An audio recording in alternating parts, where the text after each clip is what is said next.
another sparkly word of the day.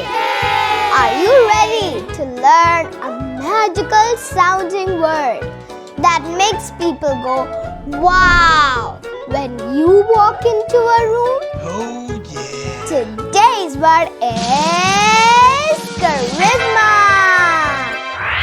Charisma means a special kind of charm or magic in your personality that makes people like you enjoy being around you and want to listen to you. Wow. It's like having a bright, friendly glow that makes others smile. Aww. People with charismatic personality are kind, confident, friendly, and make others feel happy and included. Amazing! Let's see how we can use it in a sentence.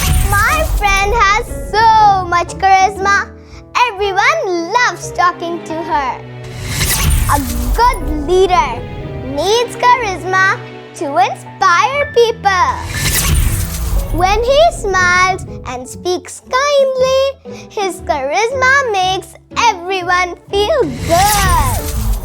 And that's all for today. So remember, friends, charisma isn't magic dust. It comes from kindness, confidence, a happy heart, and a big bright smile. And happy-docious. If you want charisma, be kind, be you, and shine like a superstar. Wow! Don't forget to like, share,